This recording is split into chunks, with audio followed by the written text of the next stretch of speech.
সুপ্রভাত বন্ধুরা, আশা করছি সবাই ভালো আছো। আমরা সবাইও ভালো আছি। নতুন দিনের শুভেচ্ছা জানিয়ে আজকে দিনটি শুরু করছি। দেখতে থাকুন, আশা করছি ভালো লাগবে। আজকে রথ আমাদের এখানে। তো সকাল থেকে যেমনি মেঘ করে আছে, মনে হচ্ছে টানা কতদিন যে বৃষ্টি হবে জানি না। তোমাদের আকাশটা দেখাচ্ছি, দাঁড়াও। আর মানে সারা রাতেই বৃষ্টি হয়েছে, সকালেও বৃষ্টি হচ্ছে। এরকম বৃষ্টি হলে কি করে যে রথ টানবো। দেখো আকাশটা পুরো মেঘ করে আছে। তাহলে এখন ফুল তুলে পুজোটা দিয়ে নিই, আবার আসবো বিকেলবেলা। যদি রথ টানতে যেতে পারি তাহলে তোমাদের সাথে শেয়ার করব। তো বন্ধুরা, এখন যাচ্ছি রথ টানতে। আর তাড়াতাড়ি যাই, দেরি হয়ে গেছে, সবাই বেরিয়ে গেছে। আমাকে ডাকছে নিচ থেকে, আমার ছোটো মেয়েও চলে গেছে। দেখাচ্ছি তোমাকে, সিঁড়ি দিয়ে ও একা একাই নামছে। আর এই যে পেছনে মনিটর চলছে ক্যামেরার জন্য। আমার ছোটো মেয়ে চলে গেছিলো, আবার উঠে এসছে, মা আসছে না দেখে। আর এই জামাটা গিফটে পেয়েছে সুতির, খুব সুন্দর হয়েছে।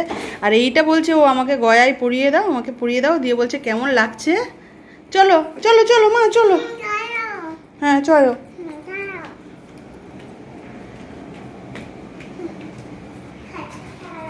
হুম, চলো চলো চলো চলো।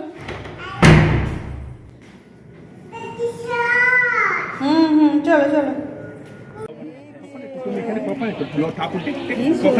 ছোট রথ তুমি টানবে? হ্যাঁ যাও, নামো। ধরো ধরো ধরো ধরো। হ্যাঁ লাইট চলে গেলে কি হয়?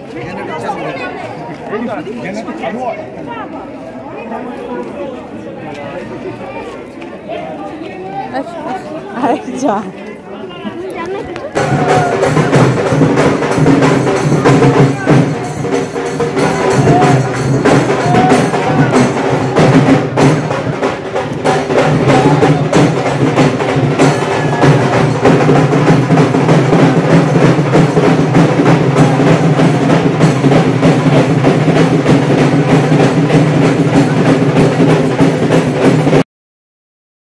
জগন্নাথ দেব, সুভদ্রা মহারানী আর বলরাম দেব এদেরকে রথে তোলা হয়ে গেলে ওই যে জয় জগন্নাথ বলেই রথের দড়ি ধরে টানতে শুরু করলাম আমরা সবাই। আর আমার বড় মেয়ে যেতে পারেনি, তার কারণ ওর টিউশনি ছিল। আমরা তিনজনই গিয়েছিলাম, তো ও টিউশনির পরে আমাদের সঙ্গে জয়েন করেছিল ওখানে। আমার ছোট মেয়ে এত লোকজন দেখে অবাক হয়ে যাচ্ছে। গত বছরও ওকে এনেছিলাম রথ টানার দিনে, কিন্তু তখন তো অনেকটাই ছোট ছিল, কিছু বুঝতো না। এখন একটু বুঝতে শিখেছে। এতজন লোক, তারপরে এরকম একটা ছোট্ট গাড়িকে সাজানো হয়েছে এত সুন্দর করে, তার সামনে আবার দুটো হর্স রয়েছে। ভীষণ আনন্দ পাচ্ছে জানো তো। আর এই যে মাঝে মাঝেই আওয়াজ শুনছো না, আও আও করছে। এখন বাজে প্রায় রাত 11টা সাড়ে 11টা। ও কিন্তু জেগে রয়েছে আমার সঙ্গে পাশেই। ওই যে মুখে মাঝে মাঝে একটু করে আওয়াজ করছে। আমি রথের দড়িটা ধরে টানছি বলে আপনাদের দাদা আমার ছোট মেয়েকে নিয়ে একটু সাইডে ফাঁকায় গিয়েছে, ভিড়ের মধ্যে থেকে একটু সরে গিয়েছে। এই যে আওয়াজ শুনতে পাচ্ছেন তো ওর আওয়াজটা, আমাকে আবার বলছে তুমি আও আও করো না মা। যে কথাটা তোমাদেরকে বলতে যাচ্ছিলাম, আপনাদের দাদা আমার ছোট মেয়েকে নিয়ে একটু আলাদা রয়েছে ফাঁকায়, তার একটা কারণ আছে জানো তো। তার কারণ হলো, আমরা যখন পুরীতে গিয়েছিলাম, পুরীতে ঠাকুর পুজো দেবো বলে, জগন্নাথ দেবের পুজো দেবো বলে তো মন্দিরে ঢুকেছি। মন্দিরে যখন ঢুকেছি সামনে অনেক ভিড় আমরা দেখতে পাচ্ছি, তো আমরা সেইভাবে লাইনেই দাঁড়িয়েছি। এবারে ওখানকার পান্ডা ছিলেন যারা, ওনারা আমাদেরকে নিয়ে একটু আগেই ঢুকে গেলেন সাইড থেকে লাইন করে। তো এবারে মোটামুটি বেশ অল্প সময়ের মধ্যেই আমরা সামনেটায় পৌঁছে গিয়েছি। এইবারে যখন জগন্নাথ দেবের দর্শন করার সময়, তখন যে একটা পেছন থেকে এমন ভিড় আর তার যে চাপ, তার যে ঠেলা হয়েছিল। তখন আমার বড় মেয়ের বয়স ছিল প্রায় 10 বছর। তো এমন চাপ থেকে আমার মেয়েকে বাঁচাবার জন্য ওর বাবা পুরো মাথায় তুলে নিয়েছিল একদম মেয়েকে, দিয়ে এক সাইড থেকে অনেক কষ্টে আমরা বেরিয়েছি। তো সেটাই মানে একটা ভীষণ ভয়ঙ্কর অভিজ্ঞতা আমার হয়েছিল, যে বিপদ কখনো বলে আসে না, মানে কোথা থেকে হঠাৎ কী থেকে কী হয়ে যেতে পারে। তাই প্রথম থেকেই একটু সাবধান থাকা ভালো। ওই জন্যই ছোটো মেয়েকে নিয়ে বেশি ভিড়ের দিকে আসছে না।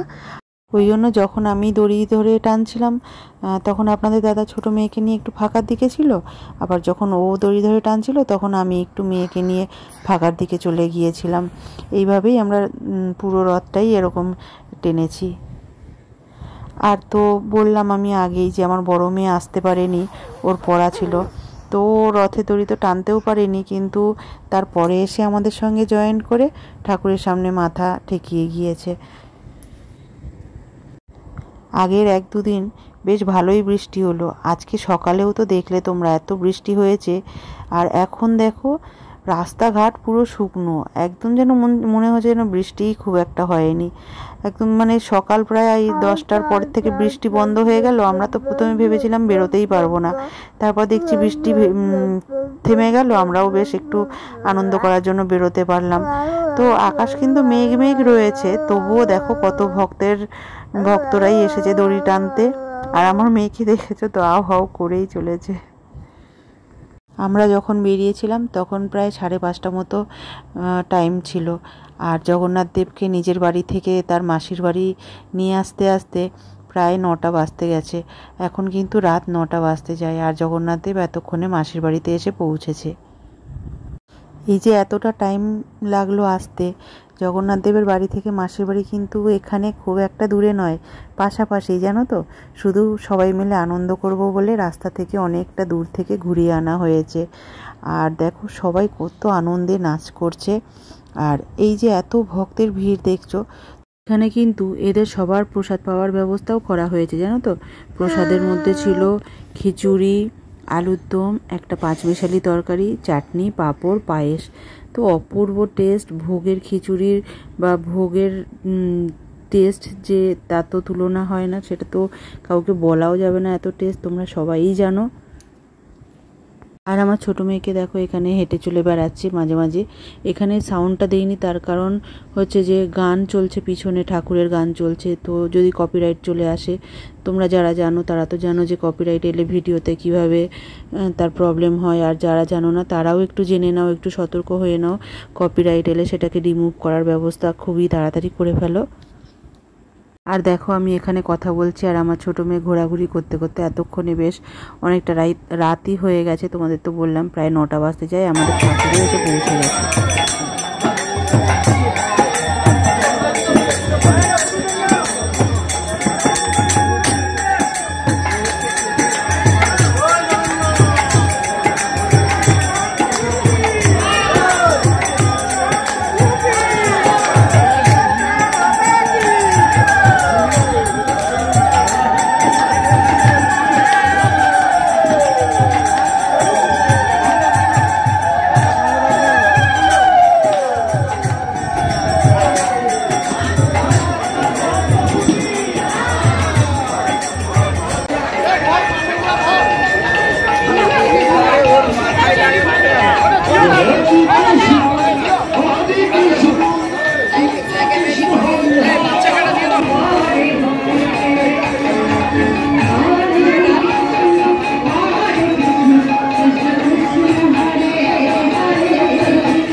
তো বন্ধুরা রথ দেখে তো বাড়ি চলে এসেছি, এখন অনেকটাই রাত হয়ে গেছে, এখন বাজে রাত 11:30। এসেছি বেশ কিছুক্ষণই হলো, এখন সবাই ঘুমিয়ে পড়েছে, শুধু আমার এই ছোটো কন্যা জেগে রয়েছে। তাহলে আজকের ভিডিওটা এখানেই শেষ করছি। ভালো লাগলে এটি লাইক করে দিও, কমেন্ট করে জানিও, আর চ্যানেলটিকে এগিয়ে নিয়ে যাওয়ার জন্য আমাকে সাবস্ক্রাইব করে আমার পাশে থেকো। তাহলে আজকের মতো এই পর্যন্ত, আবার দেখা হবে অন্য আরেকটি ব্লগে। ততক্ষণের জন্য সবাই ভালো থেকো, সুস্থ থেকো, আর আজকের মতো বাই বাই। বাই বাই বলো, জোরে বলো বাই বাই। ও বলছে, ও বাই বাইটা বলার জন্যই অপেক্ষায় থাকে যে আমি কখন বাই বাই বলবো, ও বাই বাই বলবে। বাই বাই করে দাও। বাই।